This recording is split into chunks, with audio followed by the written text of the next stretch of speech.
कितने परसेंटेज चाहिए होता है मैम आईपीयू में एडमिशन लेने के लिए? आईपीयू में एडमिशन लेने के लिए आपको 12th में 50% मार्क्स होना कंपल्सरी है, 50 to 60% मार्क्स। अच्छा okay ma'am, thank you.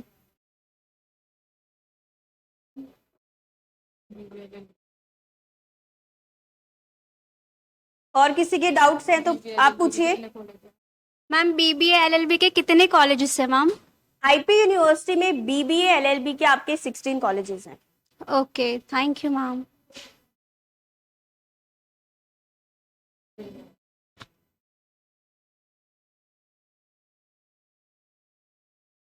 Ma'am एक क्वेश्चन है मेरा। हाँ जी जैसे बोलिए। BALB में सीयूईटी के बेसिस पे एडमिशन हो सकता है बच्चे का? आईपी यूनिवर्सिटी में पूछ रहे हैं आप? Yes ma'am. आईपी यूनिवर्सिटी में आपका सीयूईटी के बेसिस पे एडमिशन नहीं हो सकता, क्योंकि आईपी यूनिवर्सिटी जो है वो आपका क्लैट कंसीडर करती है, तो क्लैट के बेसिस पे ही आपका आईपीयू में एडमिशन हो सकता है। अगर आप अदर यूनिवर्सिटीज को कवर करना चाहते हो बीबीए एलएलबी के लिए, वो सीयूईटी पे कंसीडर्ड है, like your deemed university, private university, वो करवाते हैं, बट आईपी आपका क्लैट के बेसिस पे लेते हैं। नेक्स्ट आप बताइए, किसी की क्वेरी है या कुछ डाउट है, अभी भी रहते हैं आईपी यूनिवर्सिटी से रिलेटेड, तो आप मुझसे पूछ सकते हैं।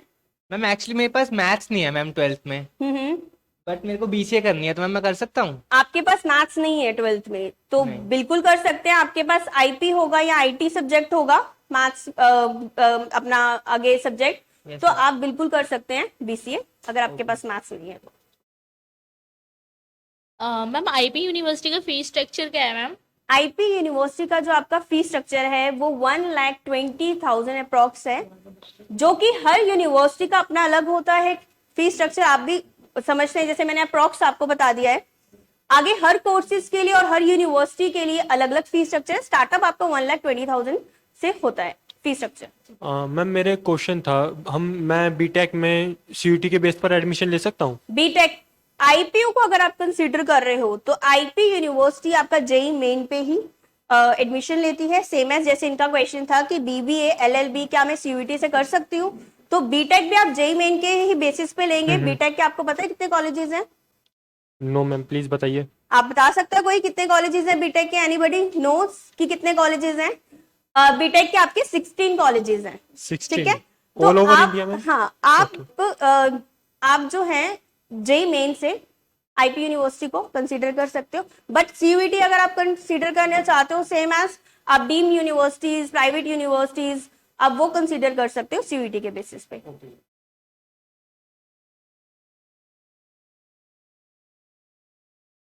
और किसी के क्वेश्चंस? मैम आईपीयू में मार्क्स का क्राइटेरिया क्या है मार्किंग? आईपीयू में आपका जो मार्क्स का है वो 400 मार्क्स का आपका एग्जाम होता है। 400 मार्क्स का है, जिसमें आपके 100 ऑब्जेक्टिव क्वेश्चंस पूछे जाते हैं। आपको कंप्यूटर बेस्ड आपका ये एग्जाम होता है। इसके अंदर मैं आपको बता देती हूँ कि नेगेटिव मार्किंग है या नहीं है।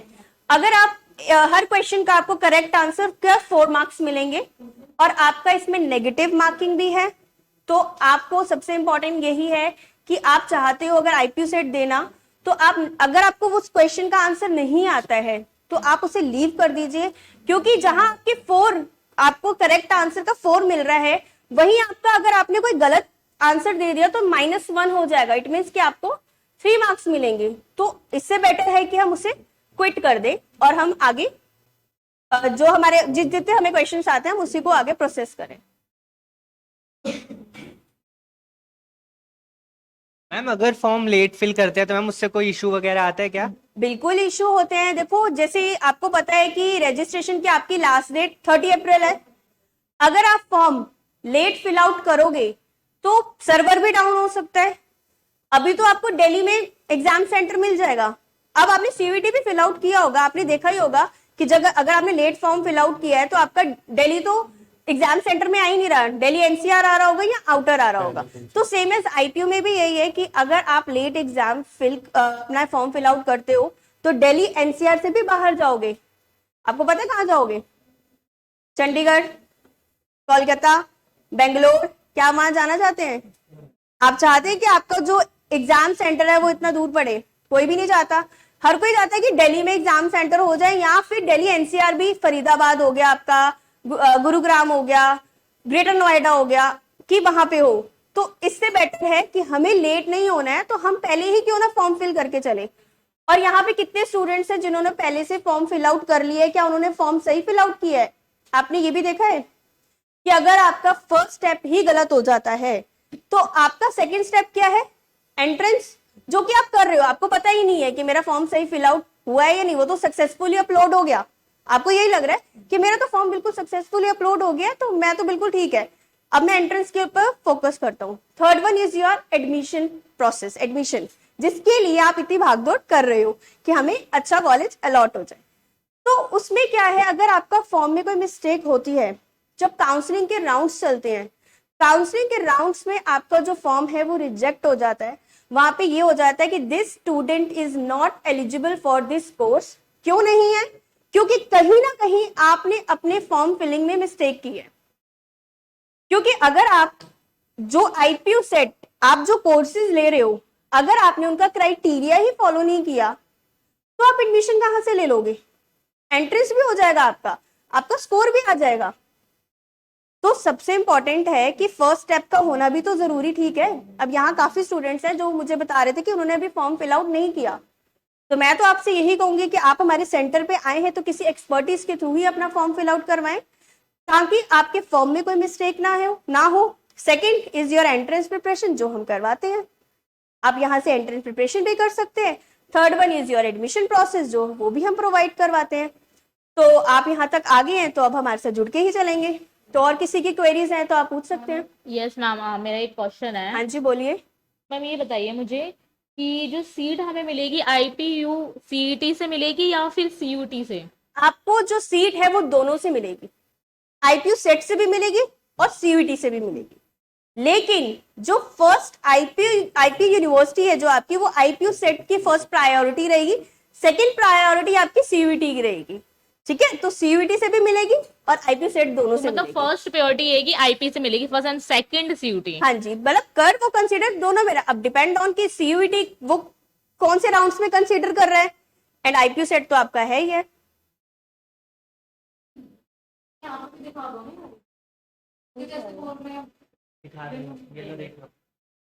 दे दे।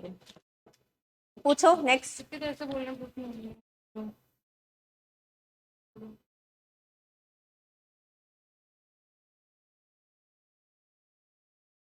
कोई क्वेरी है आपकी तो मैम आप पूछिए। मैम आईपीयू में मार्किंग क्राइटेरिया क्या है मैम? अभी मैंने आपको बताया था कि आईपीयू में मार्किंग जो है आपकी वो नेगेटिव मार्किंग होगी। 400 का आपका जो है वो एग्जाम होगा।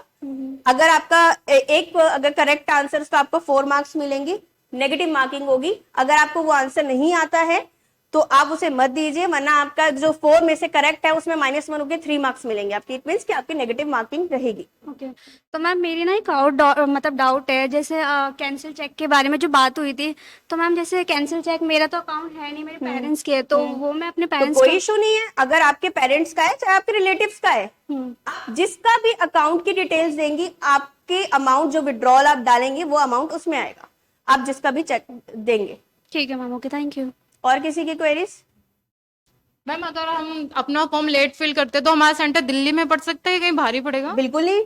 आप अगर जितना ज्यादा लेट करेंगे तो आपको तो दिल्ली में मिलेगा ही नहीं। इवन दिल्ली एनसीआर में भी मिल जाए वो बहुत बड़ी बात है एग्जाम सेंटर। तो आपका जितना आप लेट फिल आउट करोगे आप बाहर ही जाओगे, फरीदाबाद, कोलकाता। के लिए मैम कितनी जल्दी भरना होगा फिर भी? आपका फॉर्म निकल गया, देखो आप जितनी जल्दी फॉर्म फिल आउट करोगे तो डिपेंड ऑन है कि आपको सेंटर्स कौन से मिलते हैं, कि दिल्ली के हैं या नहीं अब, ठीक है। तो आप 2 चीजें लेके चलो, दिल्ली एंड दिल्ली एनसीआर। ठीक है। तो आप दोनों को कंसीडर करो कि इससे अच्छा है कि आप बाहर जाने से बेटर है कि दिल्ली एंड दिल्ली एनसीआर में ही आपका एग्जाम सेंटर आ जाए तो वेल गुड है। तो आपको लेट नहीं करना चाहिए फॉर्म फिलिंग में।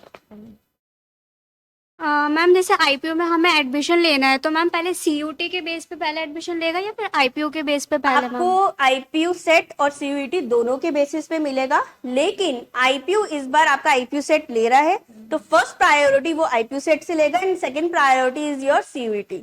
सीयूटी पे लेगा। देखना ये है कि अब वो कब और कहाँ पे कैसे कंसीडर होगा सीयूटी का स्कोर, वो डिपेंड करता है। ओके मैम, तो आपको आईपीयू सेट देना कंपल्सरी है। Okay ma'am. मैम जैसे एक क्वेश्चन है मेरा। हाँ जी। मैम आईपीयू सेट में हमें कितने मार्क्स चाहिए आने चाहिए कि एक अच्छे कॉलेज में बच्चे का एडमिशन हो जाए? आईपीयू आपको मैंने जैसे बताया कि 400 मार्क्स का है। आपका अगर 400 मार्क्स का जैसे आईपीयू का एग्जाम है तो आपका जितना अच्छा स्कोर आएगा उतना अच्छा टॉप कॉलेजेस में जाओगे। जैसे कि फॉर एग्जांपल के लिए एक रैंक ले लेते हैं, 5000 रैंक आता है, इसके अंदर आपका रैंक जनरेट होता है। अगर आपका 5000 से जितना आपका ऊपर रैंक होगा तो उतना ही आपको अच्छा कॉलेज अलॉट होगा। और अगर किसी बच्चे का यहाँ पे होगा, आई थिंक कुछ मुझे पूछ भी रहा था कि किसी के अगर मार्क्स कम आते हैं या रैंक कम आता है, क्या उन्हें कॉलेज मिल पाएगा या नहीं मिल पाएगा?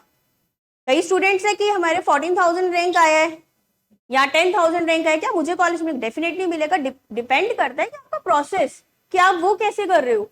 अगर आपका प्रोसेस ही ठीक नहीं होगा तो आपको कॉलेज कहाँ से अच्छा अलॉट होगा? अगर मान लीजिए कि किसी का स्कोर अच्छा आया है और उसको अच्छा कॉलेज अलॉट ही नहीं हुआ, उसने तो मेहनत करी, अपनी पूरा एंट्रेंस अपने पूरा अच्छे तरीके से दिया कि उसका स्कोर भी अच्छा आ गया, बट वो बैठा ही लो रैंक वाले बच्चों के साथ है, जबकि उसको अच्छा कॉलेज मिल सकता था। तो उसने कहीं ना कहीं एडमिशन चॉइस ऑर्डर लगाने में कहीं ना कहीं मिस्टेक की है। तो आपका जो एडमिशन प्रोसेस है वो भी स्ट्रांग होना बहुत जरूरी है। जी जी ओके मैम। और किसी के क्वेश्चंस हैं तो आप पूछ सकते हैं अपने, और जल्दी से जल्दी अपना फॉर्म फिलिंग करवाइए। आप पूछिए। हाँ जी। मैम जैसे आईपीयू का अलग से हो रहा है आईपीयू सेट, तो वैसे डीयू का भी कोई अलग से है? डीयू का आपका सीयूईटी सीयूईटी के बेसिस हाँ पे जी, उसका कोई CUET अलग से नहीं है? जैसे नहीं। आईपीयू सीयूईटी के बेसिस पे भी लेगा और इस पे भी लेगा, वैसे डीयू का अपना कोई हाँ नहीं है? जी, डीयू का सीयूईटी ओके मैम। सीयूईटी के बेसिस पे आपको मिलेगा। और पूछो, कोई क्वेश्चन है तो। चलो ठीक है, फिर अगर आपके कोई क्वेश्चन नहीं है, आप यहाँ तक आपके हैं मैम। हाँ जी मैम बोलिए। आपके पीतमपुरा के अलावा और कहीं सेंटर है? हाँ जी मैम, हमारे 3 सेंटर्स हैं, पश्चिम घाट, जनकपुरी, पीतमपुरा। आप अपने नियर बाय सेंटर पे विजिट कर सकते हैं एडमिशन प्रोसेस के लिए। मैम जैसे मैं प्रथम से एनरोल्ड हूँ प्रिपरेशन के लिए, तो मैम उन्होंने एडमिशन का तो खैर बताया नहीं, जैसे हाँ जी। आईपीयू के बारे में इतनी सारी हाँ जी। इन्फॉर्मेशन दी, हाँ जी। बट मैम ऐसा तो उन्होंने मुझे कुछ बताया नहीं। तो आप एडमिशन में मैम क्या हेल्प करोगे मैम? बिल्कुल बिल्कुल, जैसे आपको पता है प्रथम से आकाश से फिटजी से काफी बच्चे हमारे पास एनरोल्ड है एडमिशन प्रोसेस के लिए, तो वो आपको जस्ट प्रिपरेशन करवा रहे हैं। तो आप आगे फर्दर एडमिशन प्रोसेस के लिए आप हमारे साथ जुड़ सकते हैं। इवन आप आ ही गए हमारे सेंटर पे तो आप हमारे साथ जुड़ ही गए हैं, तो इसमें कोई है नहीं। तो मैं आपकी 1-to-1 काउंसलिंग करवा देती हूँ और अपना सारा प्रोसेस आप समझ सकते हैं। तो मैम आपका प्रिपरेशन का भी पार्ट रहता है मैम? हाँ, हमारी प्रिपरेशन के 1 अप्रैल से हमारा बैच स्टार्ट हो गया है, ठीक है, जिसमें हम अपनी प्रिपरेशन करवाते हैं।